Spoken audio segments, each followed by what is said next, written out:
And we're going. Bruce, thank you very much for joining the show. Guys, pleasure to be here. Love the candle. Love the it? smell. Yes. I'm not going to lie. It's my girlfriend's touch. She put that in here, but I appreciate that. If you're going to thank me, I'll take the credit for that. Sure, you got it today, for sure. The sweater you're wearing is bringing back memories to me. Memorial Cup, a couple of years back. You know what was fun about that? I had a chance. They asked me, they were bringing in alumni, right? And so the tournament went for about 10 days, and every day I'd have a chance at about 4:30 to stand in front of a bunch of people at the convention center, 200 to 300, sometimes 2,000 to 3,000, depending on the guest, and talk to people like Jody Shelley, Alex Tanguay, Jean-Sébastien Giguère, Nathan McKinnon, Guy Lafleur, who was in town. And so that was the role I played in the Memorial Cup, kind of going behind the scenes and doing these stories with people who had been key figures both in Halifax's Memorial Cup run years ago and in national Memorial Cup runs. And they gave me a sweater. I know.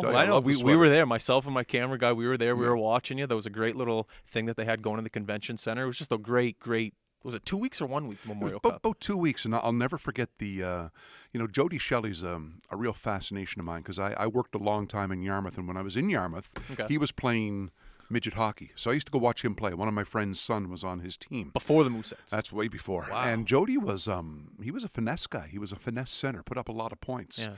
And when he came to the Mooseheads, he was 6'4" and approaching 200 at the time. And they told him, you don't skate well enough to be a finesse guy anymore. If you want to play for us, you got to be big. Got to use your size. And he turned that into a 13-year NHL career. And so I still love the fact that to this day, 26 years later, the most popular player in Halifax Moosehead history is this kid from Yarmouth who had a lot of guts, a lot of courage, who stood up for his teammates. And fans they did identify with this underdog role of a kid from southwestern Nova Scotia making a major junior hockey team.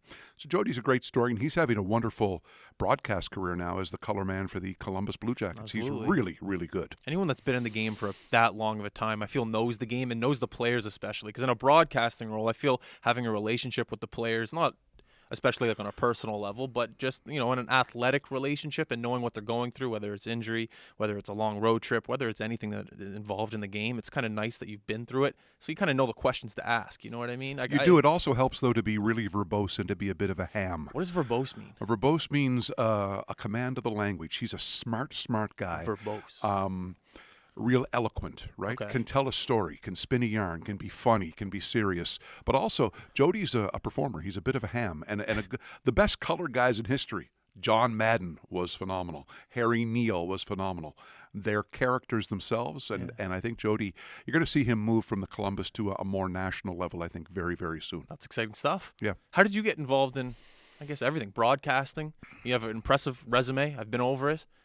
How was all this introduced to you? Did it find you, or did you find it? I'll give you the Coles Notes. I always loved. I remember growing up as a kid, my dad telling me, I'll never ever forget. I was 3 or 4 years old. One of my earliest memories, watching a Montreal Canadiens game with my dad, and him telling me that Danny Gallivan, the play-by-play guy, he's from Nova Scotia. And I said, you mean this guy on national TV? He's a Nova Scotian? And it resonated with me. I said, wow, that's kind of cool that the guy on TV is from our province. And I loved listening to him. At the time, the Boston Red Sox used to come in on a Bangor main feed, and Dick Stockton and Ken the Hawk Harrelson were the broadcast team. They were really good. Stockton was he was the straight man. Harrelson was the character color guy. And I used to listen and I loved Yastrzemski and Rice and Lynn and all of that, but I also listened to them. They were good. I loved watching Howard Cosell call a boxing match, right? The ebbs and the flows, the way he'd use his voice, and you'd be in another room and you'd hear him. I get to the room because Howard's excited. Something's happening. So I always loved it, and through school I would MC assemblies, right, and school talent shows.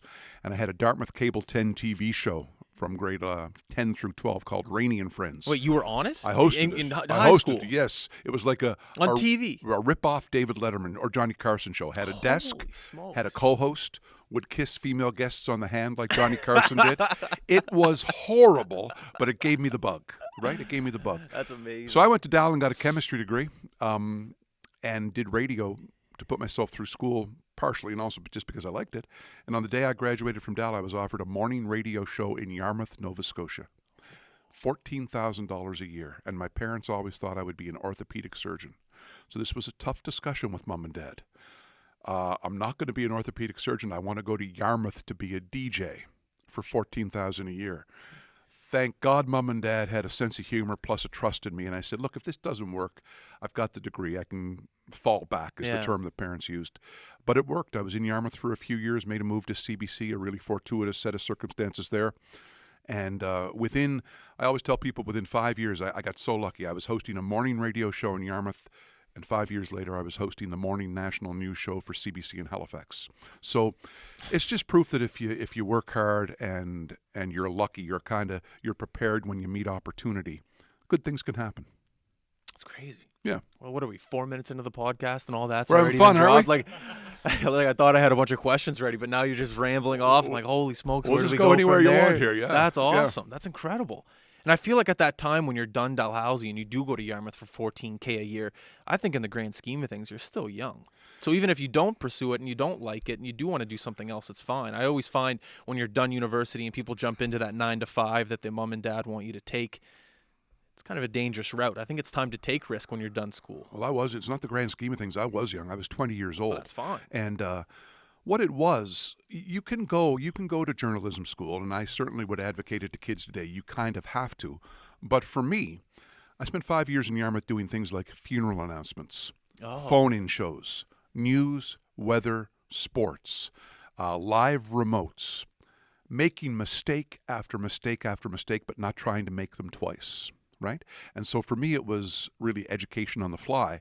And I came out of Yarmouth to the point where I wasn't afraid of anything for the rest of my life when it came to broadcast. I could be, every light in this studio could go down, your mic could go down, you could say, Bruce, could you fill 5 minutes? And because of that experience in Yarmouth, no problem. Because I saw everything. I hosted a noon-hour show called Rainnie at Noon where we'd have guests on talking about things going on in Yarmouth. Remember, Mrs. D'Entremont from West Pubnico was going to come in and talk about her begonias. She was part of the West Pubnico Flower Club. And she called me 5 minutes before the show to tell her that Claude, the guy that she had been hoping would ask her out for lunch, did, and that she wasn't driving to Yarmouth. She was going to lunch with Claude down the road. They eventually married, by the way, which is a nice story. I've got an hour to fill. Right? She's not coming in. Yeah. We're not talking begonias. I still got to go on the air. Yeah. That sort of stuff teaches you to work in callers, open phone lines, segue from one thing to another, and just fill time. And I know a lot of kids in journalism come out and they don't have that skill. They have to develop it. I was able to develop it in southwestern Nova Scotia on a 5,000-watt AM radio station, which was the greatest education ever. In what sense? In the sense that, for instance, I can remember times vividly at CBC where I'm doing a curling game, okay? Curling game ends 5 minutes early. Mm-hmm. CBC has a choice. Do you go to already scheduled programming? Do you try to run a few ads? How do you fill that 5? And the producer will say to me, can you fill 3 of that on your own? Yep. But how long of notice do you have before you go, okay, I have to fill 3 minutes 30 seconds. So what's running through your head in that 30 seconds? How do I fill 3 minutes? Are you looking around you for people to talk to? No, you're thinking, what just happened in the game? What am I going to ask my analysts? What highlights can I ask for to recap the game? What's the storyline going forward? Who do they play next? What's that matchup like? All of this starts firing in your computer, right? Your brain. And it's totally because of that time in Yarmouth where I had to dance every single day to get into and out of messes. I had a real mentor of mine was a guy named Lou LeBlanc, who used to work at Country 101 Radio here in Halifax. He was a guy that took me under his wing early. I remember a metaphor he used. He said, the best broadcasters in the world can climb a tree, get totally stuck, be in a mess, and find a way to get back down without the audience knowing they were ever in trouble. And if you think about that, as we sit here and talk, as you start to ad-lib, you can go down a road that I wish I didn't get to, but then you work your way back, you find your way back. And that was the skill I developed in Yarmouth because I was always climbing up a tree and getting in a mess. And the key was get back down and make sure the audience knows you were never up there scrambling. I'm going to give you a little history about me in this show here. So before Mark got here, I was in charge of all these cameras, the audio, everything being recorded. I'm not going to tell you how many times we started the show and it wasn't recording, but luckily the audio was recording from the cameras. But I had a problem with, let's say you and I are talking right now. In the back of my head, I'm kind of listening, kind of not listening, but in the back of my head, I'm thinking, are these cameras running? Are the audio going? Is everything set? Is everything recording? And I feel that was a little bit of training for me because this is episode 291, but for the first 200 episodes, I'm paying attention, I'm listening, but I'm also having to think in the back of my head, is everything set? Is everything ready? And it was almost like a paranoia in the back of my head. And that, I'm not saying trained me, but it gave me a little bit of sense of confidence now that Mark is here and everything's running smoothly, to allow me to listen a little bit more and allow me to engage a little bit more. And I feel like that might have been a little bit of training for me. Well, I'll tell you, I'm glad you mentioned the word listen, because I've had the privilege through the years of going to talk to a lot of journalism classes and school kids, and they always ask, what's the key to an interview, you know? And the biggest key beyond anything else is to listen. Right? I have been around people who have 5 questions on a list, and they are going to ask those 5 questions in that order no matter what happens. So if the first question is, how were you able to balance the budget? And the answer comes back, well, we were able to take some money from here and move it to there, plus my grandmother was killed last night. If your next question is, what about the money from the nurses union? Then you're not listening, right? And I've seen it over and over again, and so kudos. Despite what was going on with the cameras and the mics, you were still listening, and that's the key. And I did that at the very beginning. I had notes. We'd have I remember I had George Larocque call in once, and 10 questions set. I wasn't listening to him. I was just asking the questions. I listened back. It was a terrible interview because I wasn't listening. Because there's no flow. No flow. Right? There's no flow. The best, I mean, interviews they should at times be tough, and you should hold people accountable if it's that sort of thing. But what we're doing today is, if I leave you with something at the end of a sentence, it behooves you, if you're interested, to pick up on that, right? Pick up and let's keep it going and see where it goes. You can always get back to where you were. So yeah, listening is the biggest key ever. What are some struggles that you had at the beginning? Obviously, it came kind of natural to you, but everyone has to work on certain things. What was something that you had to work on? The biggest thing was I was an irreverent young guy who always thought it was important to get a good last line in. My heroes were, I mentioned Johnny Carson. He's too old for you, but David Letterman isn't. And I used to love the moments where they'd have a quick line that would bring the house down with a guest that was clearly ad-libbed. And so I'd always go for that, as a young kid on radio. And sometimes you have to think, that might be funny to you, but here's an example, okay? And this is one I'm not proud of to this day. We used to do a thing called Swap Shop. And Swap Shop was where you open up phone lines and people phone in and they buy, sell, and trade. Okay? I'm hosting Swap Shop one day I still remember the number, 742-9285. Good morning, you're on Swap Shop. Jeez. And the guy goes, hi, I need a drive this weekend to Université Sainte-Anne, which is up on the shore and very close to Digby. And you could do that on Swap Shop. You could try to ask for a drive. And I said, so you need a drive this weekend to St. Anne's University? He goes, no, to Université Sainte-Anne. And this guy's as English as I am. And I said, right, to St. Anne's University. And he goes, no, to Université Sainte-Anne with an accent aigu. And I go, okay, I understand, but it's St. Anne's University. He goes, haven't you heard of French immersion? And I said, I have, but I just don't think we hold them under long enough. Okay? So that was my line, all right? I thought it was innocent, I thought it was quick, and I thought it was funny. It's fine. It's not fine because the biggest part of our listening audience up through to Digby is the French shore of Clare, Matagan, Mavolette, Saulnieville. And my little glib quip, which I thought was cute and funny, that could be offensive to some. And so that's what I was doing too much as a kid. And I remember my boss called me in, could have fired me, didn't, said, that was a good line, but think about it. Like, if you're going to hurt someone or you're going to cause someone to be offended, you're essentially saying hold French people underwater there. I said, I'm not really, but he said, yes, you are. He said, just don't be a dink. Don't be a dink. And it was great advice. And so that was my hardest thing to learn, that sometimes, actually most of the time, it's not that important to get the last word, nor is it important to always be thinking of a great quip or a great line. Let people talk. Let the guest be the star. Okay. Is, I think, what I learned most. Do you ever struggle going back and looking at yourself? Whenever I want to get better, I'll go back and look at old podcasts, and I find it hard to watch myself and study myself. Do you ever do that? It's hard, because you can see, you can get back in your head and you're right back in that moment, and you say to yourself, why didn't I do that there? Boy, I wish I had gone for it here. But it's an organic thing. As long as you do your best that day, But I think it's very important to go back and watch, because you learn a lot about yourself. You learn where you could have got in, how you could have got in, and maybe why you shouldn't have gotten in is almost more important too. That was another thing that I had to learn, and it sounds counterintuitive to broadcast, but sometimes it's way more important what you don't say. Way more important. What do you mean by that? Well, here's an example. I've done curling the last 10 years for the CBC. Yeah. And the only reason I've done it is because a guy named Don Whitman, who was a legend, died of cancer. And I was the next kind of call up. And I remember Don, as he was dying, phoned me, and I asked him for advice. And he said, shut up. And I said, what do you mean, shut up? And he said, well, Curling's the only sport where every player on the ice has a microphone on. They all know more about curling than you. The two people in the booth each has won an Olympic gold medal in curling. They know way more about curling than you. So listen to the players on the ice, listen to your analysts, get back from commercial clean, throw to commercial clean, ask good questions, ask about strategy, but this is not time to inject your opinion. You don't need to fill wall to wall. And you think, here, CBC's hiring me for a curling event. I got to talk a lot. Actually, no, you don't.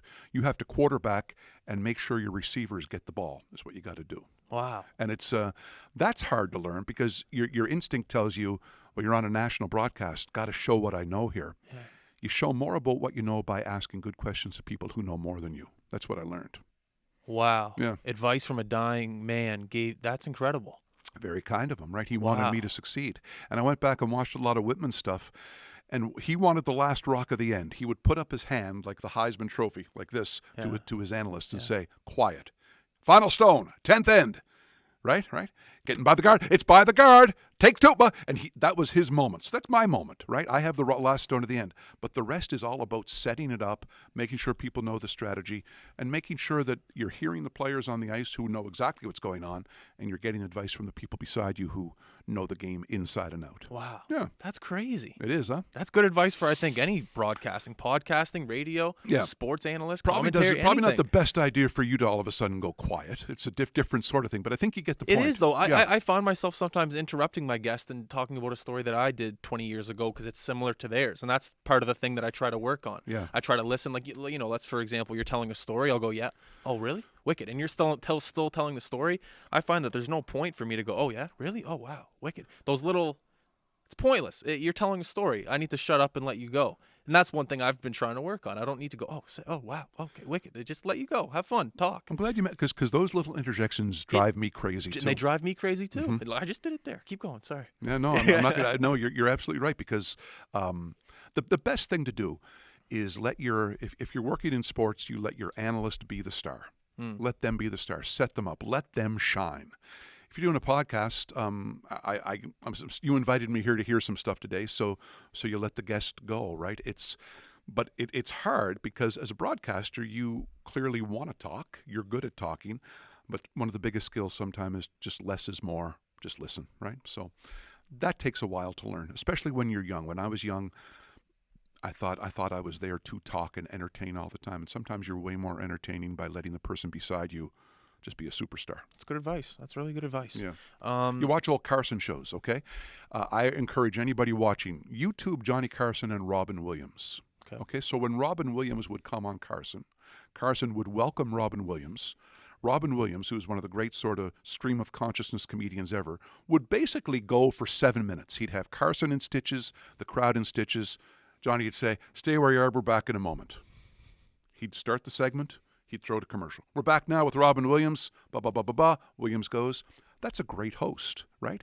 If the guest is struggling, then you have to get in there. You have to help the guest. If the guest is Robin Williams, you're crazy not to let him go and entertain everybody, both watching live and on a tube somewhere. So yeah, it's true. Good advice. There's some great talk show host moments. That's good. I'm gonna go back and watch some of that. But he's not my. I just banged the mic, Mark. You think it's okay? Hit it on the bottom. Okay, good. Yep, good boy, Mark.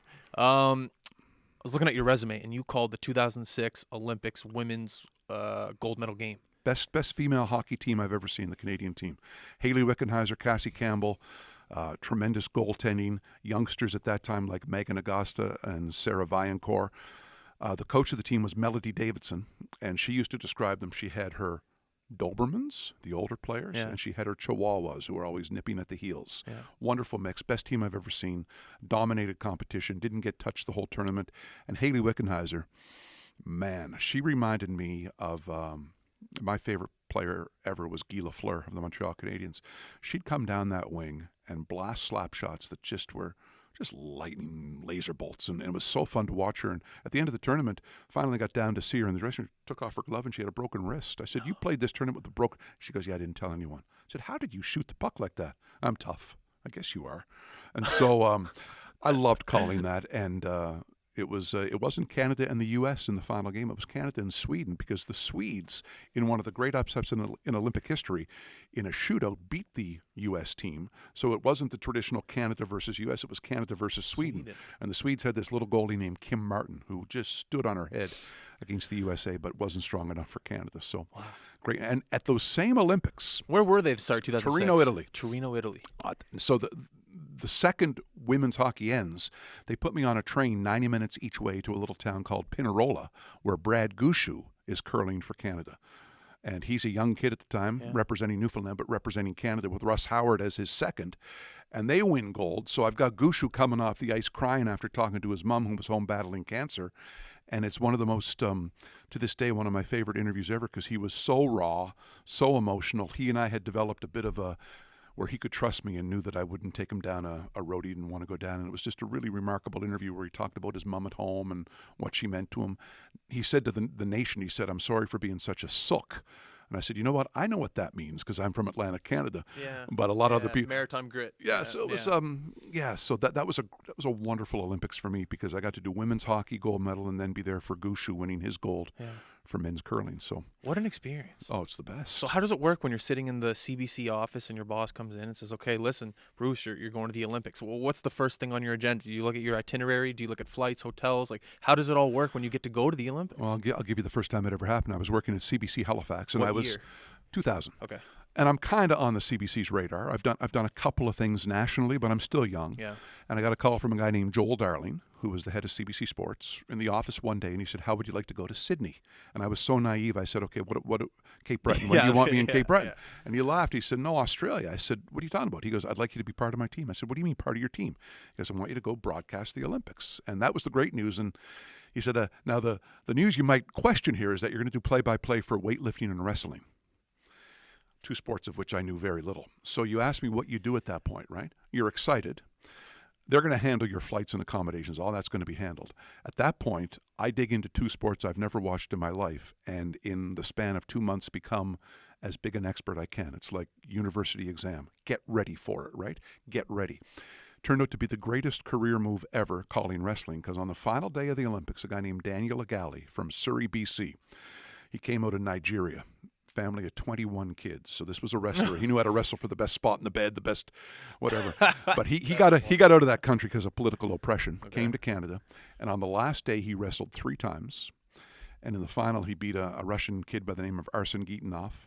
And as the clock ticked down, I had actually written this big poetic thing I wanted to say, but it fell out of my hand. My partner, who was a big wrestler, hit my funny bone in it, and I just screamed, "Gold, Canada, Agali." And I thought it was awful, but CBC loved how brief it was and how succinct it was. And if they only knew that I was about to launch into this big, like his hero Martin Luther King, Daniel Agali had a dream, it's come to fruition. I was about to launch into a soliloquy. Instead, I just screamed. But because that went well, I mean, I've watched it back, and you talk about watching back and saying, "Boy, you missed a lot of opportunity." I sure did.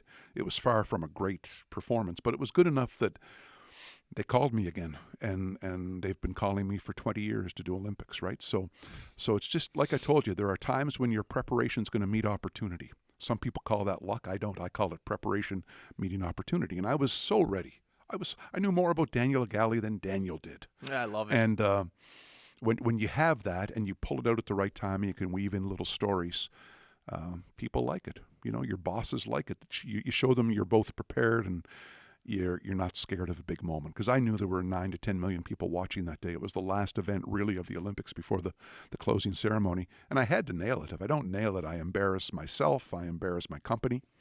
And I didn't quite nail it, but it was good. It was okay. So that's really cool. Yeah. What would you say the number one attribute is to longevity in your career? Is it just preparation, or is it the relationships that you make? Is it being just a nice person? There's so many things that go into a long career. You know, could you even nail it down to one thing? For me, I think it's this, and I think CBC producers would tell you that if they get me for something, okay, they know I'm going to come fully researched. They don't need to worry about that at all. They can count on me for storylines. They can count on me for asking proper questions. They can count on me for knowing the history of the event, who the stars are. That's just really important. Come prepared. It sounds so simple, but be prepared. It's worked for the Boy Scouts forever, and it's worked for me in national sports for almost 3 decades. Just be prepared, and make sure you make your producer/boss's life as easy as possible, because he or she has a lot to worry about in putting together a 2-hour live show. If they can not worry about you and know that the broadcast part of it's going to be smooth, succinct, and make sense, sounds easy. It's not easy, and it all comes from research and going in, just knowing as much as you can about that event. I've had a question about commentary whenever I listen to the NHL or just any sporting event. And you know how there's a guy in between the bench? Yes. But they're also communicating with the guy up at the top. Yes. But then somehow in sync, they'll end up talking about a commercial break, or they'll talk about a little ad, or it's so smooth. How does that work? Like, no one ever interrupts one another. It's just so smooth. Yeah, I think what you'd probably get there is you'd have the play-by-play guy being told in his ear, look, we're going down to Terry between the benches in 10 seconds, 9, and then they get out of the air. And both guys in the booth would hear that, and they'd know not to interrupt for a bit, right? Other times, though, it's just a really good team. If you work with people enough, you have a sense when they want to come in. You can hear in the inflection in their voice. They all have a little key they can press to say, want to come in, quietly off air to the producer. Little button, either a cough switch or a talkback switch. And so there are ways to do it, but the very best, I had a boxing analyst I worked with in where was he? We were in Athens together, named Russ Amber. Best boxing analyst in the country. And it was magic. Within like 2 hours, it had like we had worked together forever. I got a sense of his rhythm and when he wanted to come in, when he wanted to be funny, when he wanted to get serious. And we, in 2 weeks, never stepped over each other.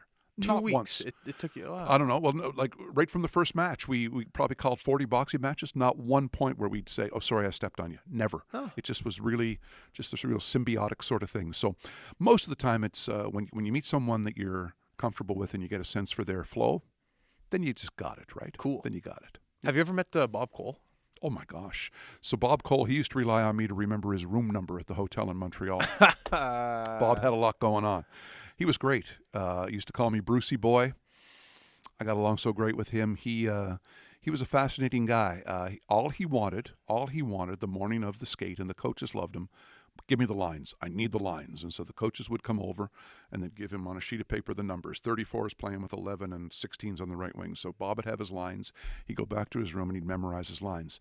And his play-by-play was from the old school, where he wasn't telling you what junior team the guy played for or that he spent time in. Bob was giving you the play, right? And I loved it because he had this beautiful bass voice, and it would rise and fall with the play. And I talk about being in another room. If you're in another room and Bob Cole's calling a hockey game, you exactly when you got to get back in the room to see it, right? His voice would tell you. So he was from the old school, but it's an old school that never goes out of style. And a lot of current play-by-play people feel the need to get, if Sidney Crosby's carrying the puck, you don't need to know in this one rush up the ice that he played for Shattuck St. Mary's and was coached by Tom Ward, and J.P. Parise was the director. You don't need to get that in all in one. And a lot of people, I think, try to force that in.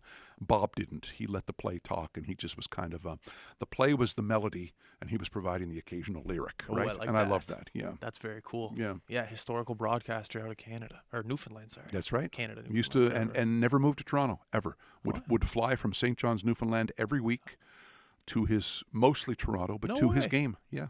I didn't know that. There was one year where I was really lucky. I was doing the ringside reporting for Hockey Night, and for an entire year it was me, Bob, and Gary Galley, the three of us. And Bob was older, so Gary and I would take care is too strong a word. Bob would slap me around if he heard me say we're but just we made sure Bob shone, right? He was just getting older, but he was still the superstar, right? And that was a fun year. That's awesome. Good guys. That's really cool. Yeah. You did a project based on Sidney Crosby. Yeah. Book? Both. So when I was 1995 is when I started at CBC in Halifax as the late night sports guy, and from week one I was getting calls from Cole Harbour, saying, "We know you're new, but we know you're a Dartmouth boy. You got to come see this kid." I go, "How old is the kid?" 8 years old. So wow.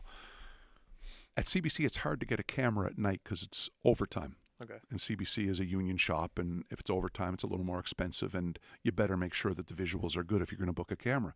It's hard for sports to get a camera at night because it's not a political meeting, and It's just hard. And Okay. so I begged and begged because a guy named Pat Connolly, who lived around here, he was 40 years older than me, but a legend in broadcasting, the legend in broadcasting here, told me, you got to go see this Crosby kid. I said, seriously? You got to go see him. So when he told me that, I said, I've got to go see him. So we begged for a camera, and the night we went, the Cole Harbour Wings were playing the Shearwater Flyers. He was 8. He was 8, and he was by 3 years the youngest guy on the ice. Okay, so he was playing against, if it's Adam, he was playing Pee Wee, whatever it was. Way out of his league, and he had 9 goals and 3 assists in a 13-8 win for Cole Harbour. And you got the footage of this? 100%. Wait, did you get the footage of him going top shelf in Cole Harbour Place in the smaller rink? Yes. That was you? Yes. That was not me. Eric Williscroft is the camera, who looks a lot like you, by the way, which is... Shout out to Eric. Good-looking guy. Yeah. That's crazy. Yeah. So we were there for the early... That's famous footage. Well, and here's the more famous footage. We sat him down for his first ever TV interview after, and Get the hell out of here. had a little headband on, had a little gap in his teeth, and a really high voice. and here's my favorite answer to a question ever, okay?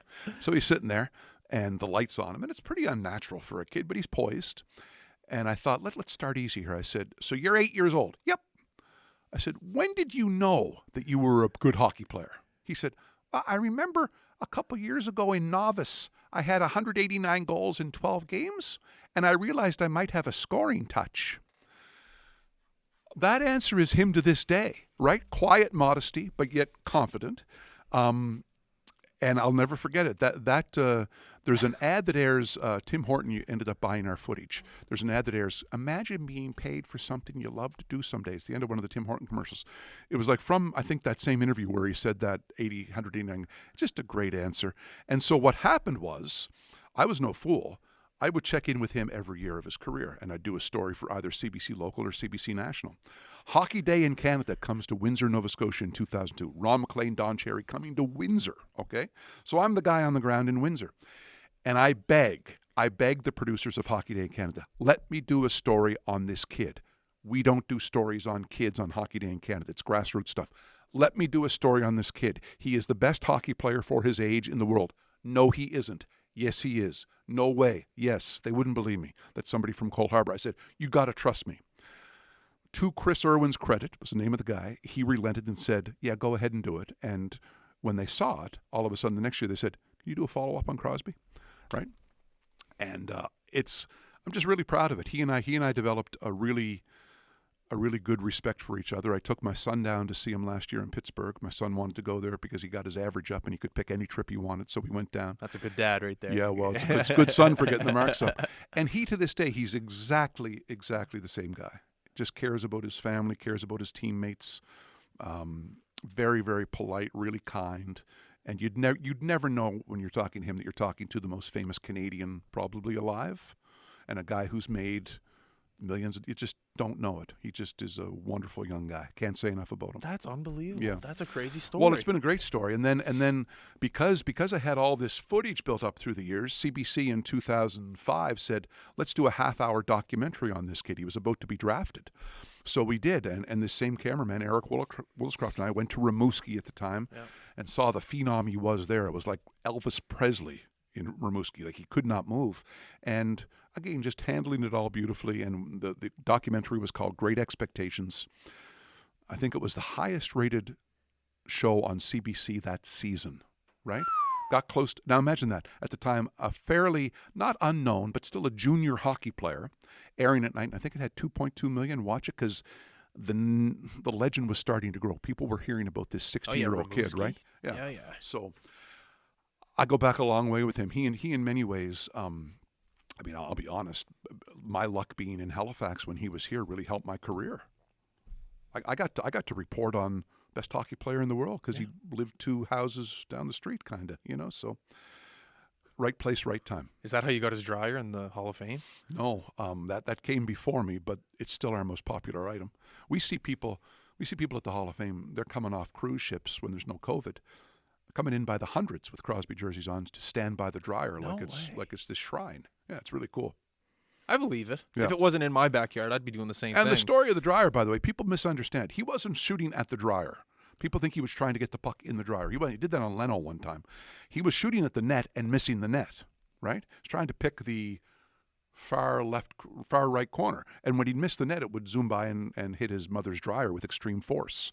So the dryer's destroyed, but it worked forever, which has got to be the greatest ad for Maytag I've ever seen. Yeah, exactly. So anyway, yeah, I can't say enough about Crosby. He's the greatest. It actually bothers me when people criticize him. You know, early in his career, he probably, even he'd admit, whined a bit too much to the refs, but the pressure he was under and the way he leads now, and you have never in his hockey career heard anything resembling scandal. And Yeah. You will not. Way too much class. So, Yeah. yeah. Wow. That's crazy. Sorry, I ramble a bit. No, when you ask me about- anyone that's rambling about a story like that, that's crazy. Yeah. Going up to Rimouski, getting all that footage, especially his first interview ever. Yeah. It's not a ramble. That's history. Yeah, it was, and as I say, the poise that he continues to show today, the quiet confidence and the humility, they were all there from day one, right? I don't know how you get that. Yeah, how do you do that? Well, he's got two parents that are wonderful people. They're very understated. They're not. Nothing wrong with Walter Gretzky, but he's loved the spotlight. Troy and Trina have been happy to let Sidney have the spotlight. They're just really good people. I think maybe it comes from that sort of grounding. Very, very earthy people. So I would guess. Yeah. Yeah. No, it's awesome that he's from this part of the world. President, CEO of Nova Scotia Sports Hall of Fame. Yes. How did that come about? I'd had a 35-year run in broadcast, 25 Helps. at CBC. Liked it. But I kind of felt I had done, I had ticked all the boxes I wanted to tick, right? And I could walk away from CBC thinking that was they didn't know me anything, I didn't know them anything. That's a good time to walk away if you can.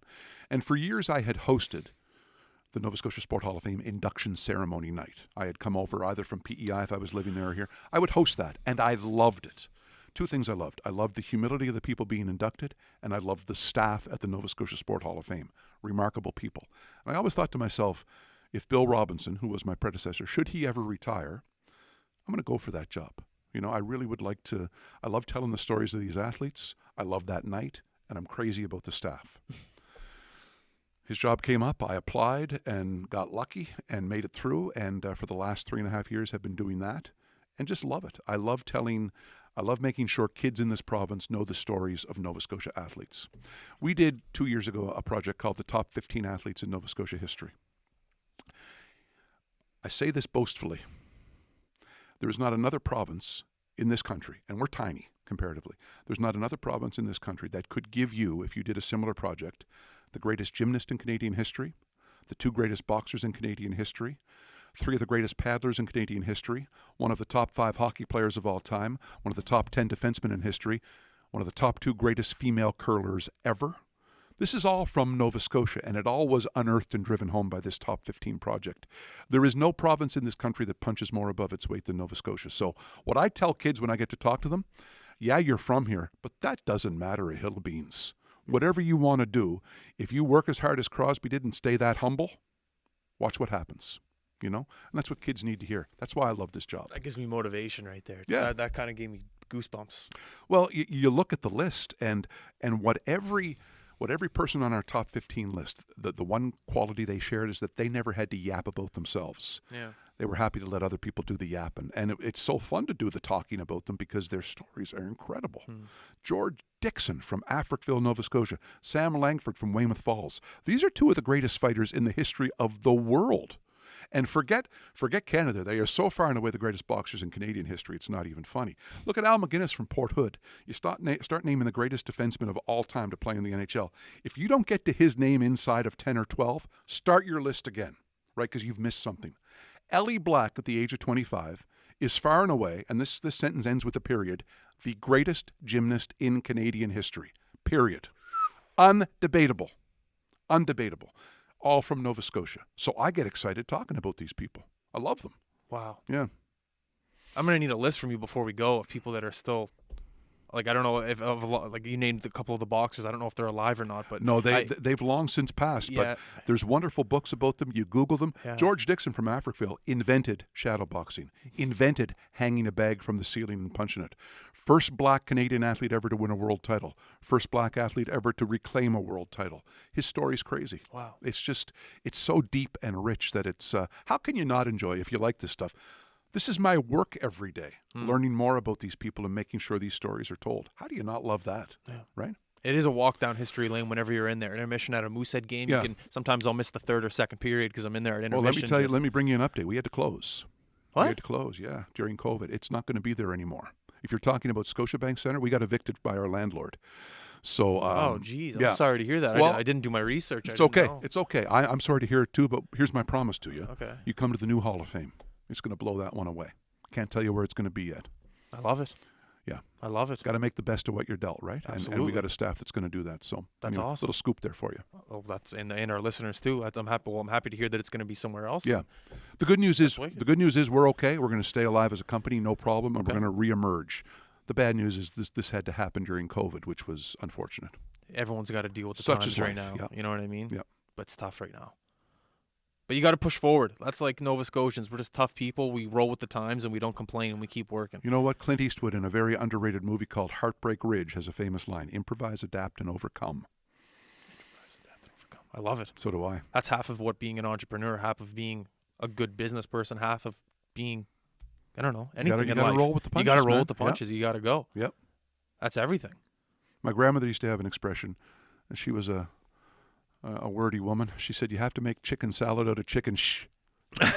and if you can do that, right? Yeah. That's the secret, really, to turning anything around. Whatever you're dealt, make the best of it. So you got to flip. You got to flip whatever you have. You got to flip it to something better, and you keep flipping. That's all you do. Yeah. So what's your life like now? It's great. On a personal front, beautiful wife, 2 beautiful little boys. Not little, 14 and 9. Great little guys. Yeah. One of them's the top-ranked tennis player in Atlantic, Canada for his age. No way. How old is he? 14. No way. Yeah. The other guy's a wonderful little guy, loves movies, different sort of cat, loves swimming, skating. Yeah. So on that front, it's great. Professionally, I still do stuff for CBC. Okay. When CBC does stuff. Yeah. Supposed to call tennis and golf at the Tokyo Olympics, Wow. which didn't happen. Hopefully they'll happen next year. Still love that, but the greatest professional joy in my life is getting to work with 4 special people every day, telling these stories I told you about, right? Making sure kids hear them, making sure our hall's the best provincial sport hall in the country. That's a fun. I get up every. I never say, "Oh shoot, I got to go to work." It's always, "Let's get in there and do something good today." That's awesome. Yeah. I love to hear that. Whenever someone comes on the podcast and talks about how passionate they are about something, it gives me motivation to wake up and same thing. Right. You know, and like you just said before, there's so many people that are from here that have this passion for what they do, and that makes my job exciting. So to have you here talk about everything that you've gone through, you know, when you're gone and you leave here today, I'm more motivated to work even harder. So yeah, well, these Nova Scotians we talk about don't just have the passion; they got the talent too, right? And if you have, a lot of kids say, "What's the key? What's the key?" And that's a hard question to answer, but here's the key to me. I've met so many people in my career, let's talk broadcast, that are talented but lazy, and they reach this level. I've also met people in my career that work like crazy, but truth be told, just probably don't have the gift, so they get right here. If you have the gift and the work ethic, you wouldn't believe how rare that is. It is so rare. But if you have it, you become Ron McLean. If you have it, you become Bob Cole. If you have it, you become Cassie Campbell. If you have it, the sky's the limit, right? Work ethic and talent, oh man, it's a rare combo. But when you have it, oh. And so that's what I tell kids. I said, if you have even a little bit of talent, work to develop that, but work to develop that. Work and see how far you go. Got to have them both. I love it. Yeah. Let's end it on that. I appreciate it. Unless there's something else you want to talk about. I think I just rambled at you for a long time. No, I don't mind. If you want to keep rambling, how you long go do we go, it. Mark? We're currently at 45. Oh, 45. We can go for a bit longer if you want to. Yeah, What are you doing today? Today? You got time? Yeah, I'm just no, saying. let's keep going. You got time? Ask me about some of my favorite athletes ever. Favorite athletes of all time? What a great question. Guy Lafleur. Okay. Okay. Before your time. Yeah. Montreal Canadiens superstar, 1970s. Heard of him. And absolute god. 6 straight years of 50-goal seasons. The most exciting NHL player I've ever seen. And here's why it's fun with Guy Lafleur. My boyhood hero. Okay. Go to bed every night praying to the Father, Son, the Holy Ghost, and Guy. It was a holy quartet for me. I loved him. Please score a goal, Guy. And so years later, when I thought I was mature, I was probably 30, working for CBC in Halifax, Guy Lafleur came to town to play an old-timers hockey game, my boyhood hero. And I said, I'm going to go through the proper channels and interview this guy. He's still a legend. And I thought, this won't be a problem because I'm mature now. Yeah. And so I'll never forget, he opens the door to his hotel room where we go with Eric, the cameraman again. And I'm looking at him, and there he is. There he is, my hero. And I look at him, and I stick out my hand, and I say, Mr. Lafleur. He goes, yes. And I said, hi, I'm Guy Rainnie. And he said, your name is Guy too? And I said, no, I'm just really nervous. And then I try to save it. I try to, like the competitor jumps up, and he goes, I remember you scored 53, 56, 56, 60, 52, and 50 goals in 6 straight years. He goes, yeah, whatever. Maybe you should get a life. I didn't even know that. But here's why I tell you that story. I've met him several times since. Yeah. There is nothing more special than when your boyhood hero is an even better person, right? A lot of people say you should never meet your heroes. Yeah. Never meet them because you'll likely be disappointed. I've been able to meet 2 in my life, Bruce Springsteen and Guy Lafleur. And in both cases, I know they're both incredibly talented, but they're just great people, right? But in your head, there's some sort of figure that are just not even lifelike. They're That's right. But when you meet them, you realize they also tie their shoes and they also have sniffles. Yeah. But they're just really good people, right? Cool. So it's nice, yeah. Did you ever see one of those games when Montreal played in the Forum against Boston? Yes. At preseason? Is this what you're talking No, about? well, Guy Lafleur scored his most famous goal, May 10th, 1979. Too many men on the ice to send it into overtime. Don Cherry put out a player to try to check him. And I think the Bruins had 8 guys on the ice. It was a real mess. And they still haven't named who that player was, or a couple of the players that were on Everybody the ice. knows who it was. Stan Jonathan was Oh, the guy. it's out there? It has Okay. come out, although Cherry will never throw Say him it, under the yeah. bus, right? The trouble was Lafleur was being almost triple shifted by Scotty Bowman. They needed a goal. And Don Marcotte was his shadow. So Marcotte had just come off, and Guy jumps on, and the Bruins bench freaks because Guy's back on. So Marcotte's got his head turned. So Jonathan and Marcotte both... Anyway, it's if you watch it in slow motion, you can see the chaos he created. I was lucky enough to see a couple of games in the Montreal Forum as a kid way before I broadcasted. I meant Halifax Forum. Oh, my Because they had gosh. preseason games here. Yeah, so 100%. Yeah, so as a kid? Yeah. Yeah. Because I heard stories of people coming on that, that have been in that generation that have seen those games where Bobby Orr was playing in the Forum. Bobby Orr played, I know he played as a Blackhawk late in his career at the Halifax Metro Center, now Scotia Bank Center. The other thing at the Forum that was great was Grand Prix wrestling back in the day, right? These guys, Killer Carl Krupp and Leo, these guys were the heroes of the day. Halifax Forum, I love that place. I hope they're able to keep it around. There's talk of a refurbishment and a restoration. A lot of history there, right? We had a gentleman come on the podcast the other day, and he was, 14 years old, 15, when Montreal Canadiens played the Boston Bruins in the Forum. Right. And he couldn't afford tickets. It was sold out. It was packed. So what he did, he climbed up the... What do you call it, Mark? The rain pipe, the drain pipe on the side, because there's windows at the top of the Forum. Yes, that's now they're bars, so you can't get in. But back then you could push and you can go through. So he said he risked his life, climb up the side of this pole, push the window through, and just jump into the Forum at the top just to see Montreal and Boston. You know what play. was nice back then too is that if they would come to a town like Halifax, they would play their guys, right? In recent years, the preseason has been a chance to, okay, you're going to play in this city, you're going to play here, and the Stars don't always play every night. Yeah. Back then, though, I think, especially because Montreal's farm team was the Nova Scotia Voyageurs, Yes. you had to placate the local fan base. So if Montreal did come to town, Larry Robinson was going to play, Guy Lafleur was going to play, because they knew it was a big deal. Yeah. Right? Really cool. That's awesome. Yeah. They don't do it as much. I wish they did. I don't remember the last time an NHL game was here. You're right. They haven't had one here in a while. Well, Right? those are always They great. do try to get them around a bit, but we'll see what happens now. Whether there'll even be a preseason next year, right? Who knows? I know. I'm just like I say on every podcast, I'm just happy that there's hockey right now, or there was, but now local hockey's coming back. Yeah. So it's good. Slowly but surely. Very slowly, but surely. Yeah. But there's just so many protocols that have to go through. That's it. Everyone has to be safe. Yeah. Did you hear what happened in the queue yesterday? No. Armada and who's the other team that got shut down? Was it the Rampart? Yeah, shut down for a month. Ramparts and Armada. Why? 2 players on the team caught it, so they're shut down till November 1st. Yep. But that's in the Quebec bubble, nothing in the Maritime bubble yet. But we'll Right. see. So that's the thing. Everyone's just pushing ahead, hoping it happens. But you got to think of the safety. Yeah. Hope for the best. Hope for the best. Yeah. And follow Absolutely. the protocols for sure. Absolutely. Yeah. What was the Montreal Forum like? Well, so as a guy that grew up watching Lafleur on TV, Yeah. scoring all the goals there, you walk in there. I was there to see a game when I was 18, and it was a night where Stéphane Richer, who for a time people thought were going to be the next Guy Lafleur, they played the Quebec Nordiques, and Richer had 4 goals, Yeah. and the place was electric.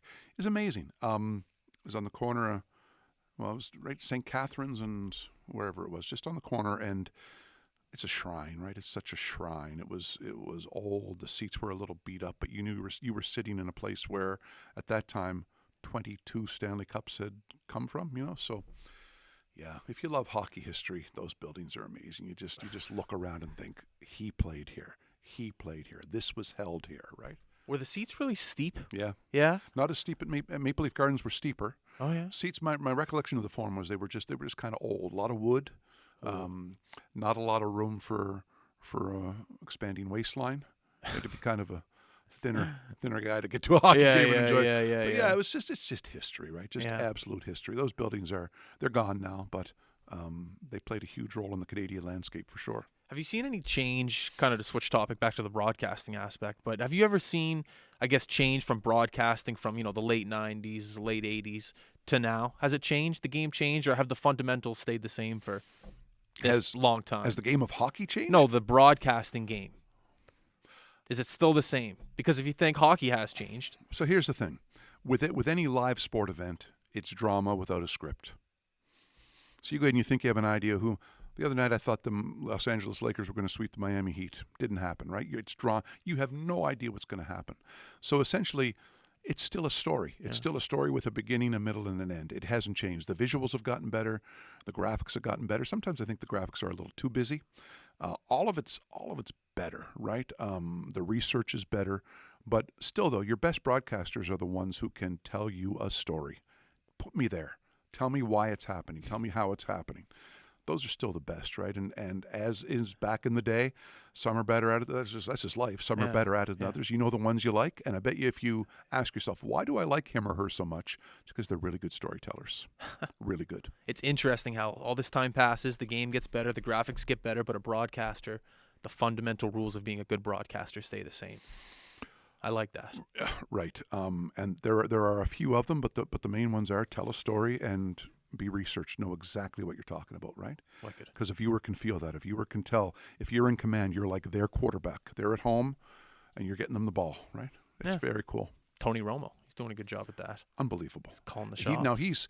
He's changed the expectation of broadcasting a bit because he's the first guy to ever predict with great certainty what's going to happen next. It's kind of unfair to ask others to do that, right?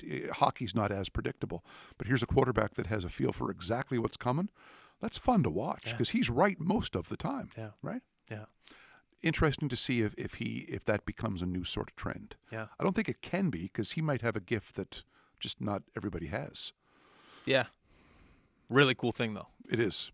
Is it true Jody Shelley has a street named after him in Yarmouth? It is for Jody Shelley Drive. It's where the Yarmouth Mariners Center is. It was not the name of the street years ago, but they renamed it smartly after him. He's a guy. So here's a guy. He wasn't born in Yarmouth. He moved there very, very young in his life. Played all of his minor hockey there. For years, hosted a charity golf tournament for the Yarmouth Hospital Foundation. Made close to $1 million for that place. Yeah. Ever forgot where he was from, ever. Right? I got so much admiration for him. Makes it a point every year, no matter where he is in the world, to get back to Yarmouth, and that's why they love him there. Love him there. When we inducted him into our Hall of Fame last year, I think the town of Yarmouth came to Halifax. I believe it. I exaggerate, but I know that I recognized, I lived there for a long time, I recognized hundreds of people. Wow. Right, all came to see him. So much respect for him. It'll be cool if maybe one day he ends up going to Colorado and forms a relationship. I'm sure he already has a relationship with Ryan Graves. Right. You never know. Who's also, cool. What a great young player he is, right? Oh, God. Tremendous young defenseman. Yeah, so Jody was a great, I look forward with tremendous anticipation to the night we are able to induct, and I hope it's a long way down the road, Sidney into the Nova Scotia Sport Hall of Fame. Huh? I think that'll be a very special night on the Nova Scotia sport calendar. We'll probably have to do that at Scotiabank Arena, actually. I think that would be one where as many Nova Scotians as possible would love to come and say thank you to him for the way he's represented the province and handled himself. I believe it. Yeah. Hopefully when that day comes, there'll be no COVID restrictions, no masks required. We'll be able to hug and celebrate. I can't wait for that day. Yeah. I can't wait for that day. Go ahead. I was going to say I've talked too long, but you got one last thing. Well, I was just going to say last minute of the show is yours. If you want to thank anyone, you've had a long career. You've done some amazing things. I'm sure there's been people along the way that have helped you. You go for it. Yeah, well, look, it always all starts with your mom and dad. Always. They, as I told you, they were skeptical but supportive of career choices I made. I hope they believe it's paid off in the end. That's always important. Along the way, the key people you work with. There's always mentors, there's teachers. But right now, if you're going to ask me to name 4 people, it's going to be my staff at the Nova Scotia Sport Hall of Fame who make that such a fun place to be every day for me, who work hard, don't ask for much in return, and believe in the greatness of Nova Scotia and the athletes who have come from the province. So if you're asking for one shout out, I'm going to mention Shane Mailman, Carolyn Sevchik, Christina Bryan, and Katie Tanner, who make work not only fun but also profitable, both spiritually and hopefully someday again financially. There you go. Yep. I love it. Well, Bruce, thank you very much for coming on, man. Guys, thank you. Pleasure. No, it was a treat. You were dropping knowledge out left, right, and center. Let's do part 2 in a couple of years. Absolutely. I'm down. Well, when the new Sports Hall of Fame opens, maybe we'll come by. We'll bring the cameras there, the remote mics. We'll broadcast. do something. I love it. Broadcast. There we Good go. stuff. I'm learning things left, right, and center from Okay, this. man. All right, everyone listening, thank you very much for tuning in. Today is Tuesday, still early in the week. Keep working hard. Have fun. Stay safe. We will be back. Thanks. See ya. Good job. Good? Yep. There we go. Wicked.